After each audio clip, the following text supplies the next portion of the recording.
Hello there, everyone. I'm here with Cantor David Tilman, our scholar in residence for next weekend, and we just want to give a brief teaser about what we have coming up.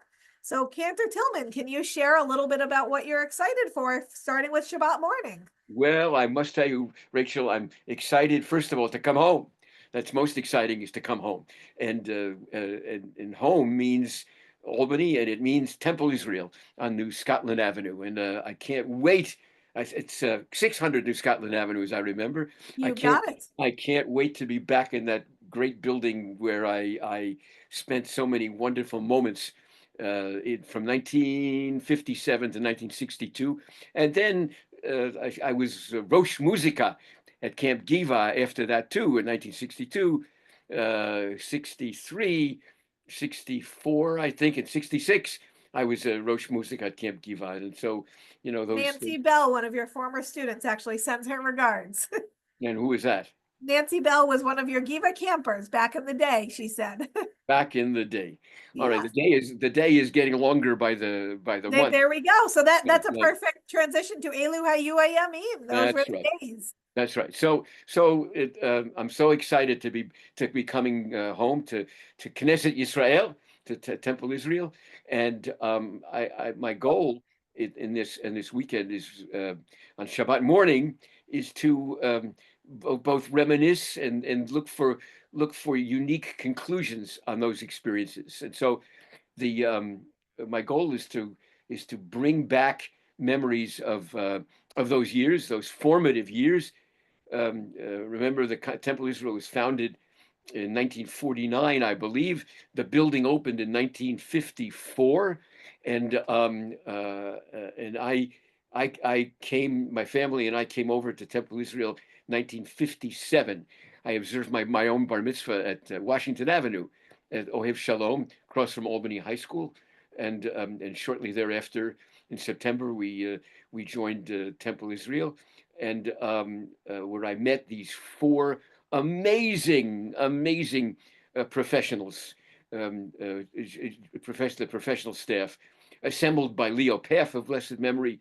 The staff was Rabbi Chaim Herman Kivel, the senior rabbi of the congregation, Cantor Herbert Fader, who later in his life earned rabbinic ordination in his mid-30s, but at that time he was cantor of the congregation from 1954 to 1961. The great and much lamented Shraga Arian, Philip Shraga Arian, educational director and youth director, and then Reverend Leo Mordikoff.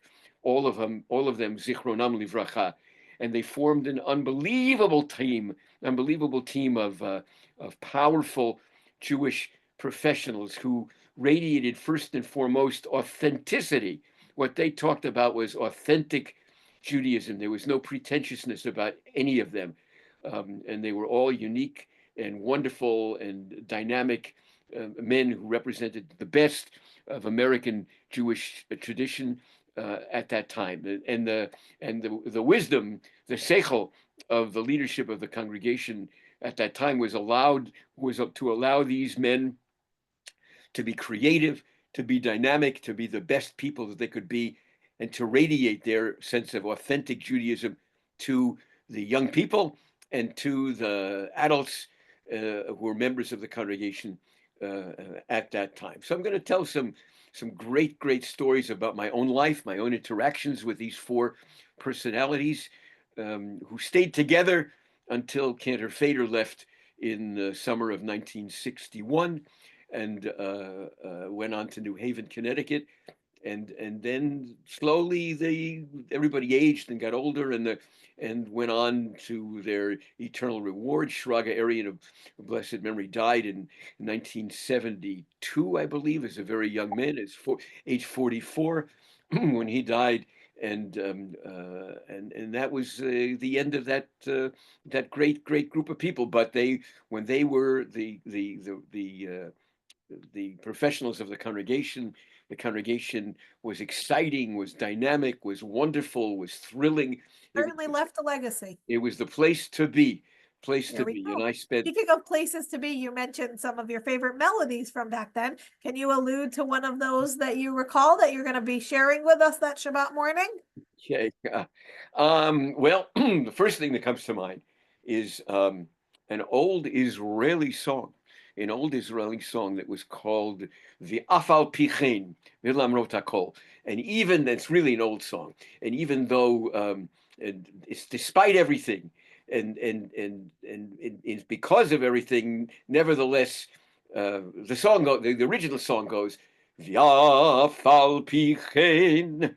Vilamrot hakol, Eretz, Eretz, Eretz Yisrael.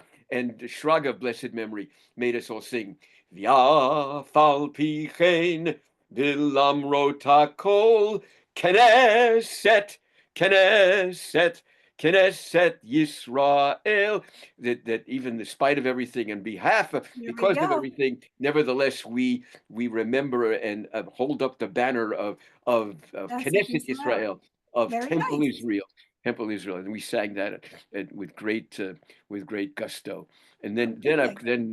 the Camp Giva song, and I don't even remember where the source of this was, but we all started singing Machane Giva, la la la la la la la la la la, Machane Giva, and then we added Hebrew words to that. Machane Giva Hayoter Tova Bechol America. Camp Giva, There we go. the You great, got it. My 3-year-old, or now 4-year-old, learned it at Giva this past summer and still sings it. fantastic, fantastic. And then we would Yes. we would sing. There was an old Israeli song that was actually based on an African song. The original song was called Chei Artseinu Eretz Moledet. Chei Artseinu Eretz Moledet Ronu Ronu Ronu, and we all sang Shragdo Deinu Rosh Machanenu.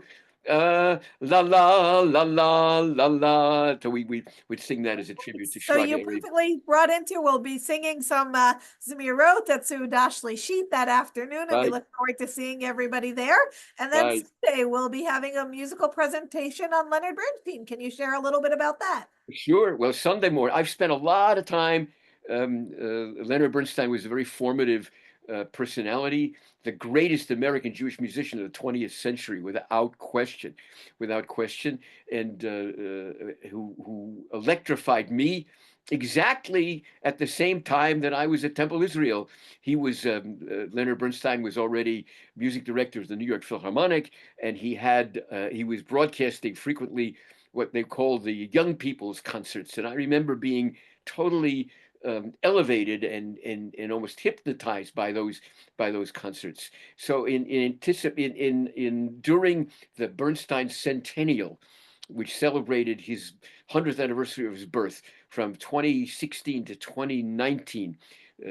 We were People all over the world were celebrating Bernstein's centennial, and I did a lot of lecturing at that time on the Jewish elements in Leonard Bernstein's music, the Jewish elements in Leonard Bernstein's music. And there are at least 20 documented cases of Bernstein taking Jewish musical experiences and musical motifs from his Jewish background and plugging them into his music. For example, a quick, simple example, West Side Story begins as follows. Da-da-rump, da-da-rump, ba-boom, ba-boom, ba-boom, boom, boom. And that opening da-da-da is very obviously tekiah. He took the shofar sound, and in the musical, when I'm forgetting his name, when Tony and calls for the Jets to come together for a meeting, he takes out his little whistle and he again blows tekiah. Wow, I never. And there are all kinds of examples like that of Bernstein taking Jewish musical motifs and plugging them into his compositions. And it's my goal on Sunday morning to show videos of Maestro Bernstein conducting his music, to sing us. We'll sing a couple of tunes. We'll sing that Bernstein wrote that we can access together as a group, and look at a number of videos. It should be interesting and exciting.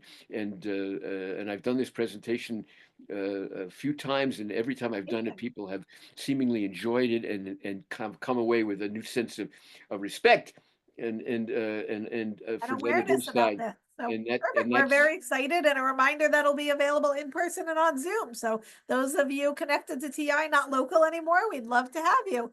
that's Well, Cantor fantastic. Tillman, this has been great. We look forward to seeing you next Shabbat here at our first Scholar in Residence for our 75th anniversary. My great joy. I Thank can't you. can't wait. I can't wait to be back in New Scotland Avenue.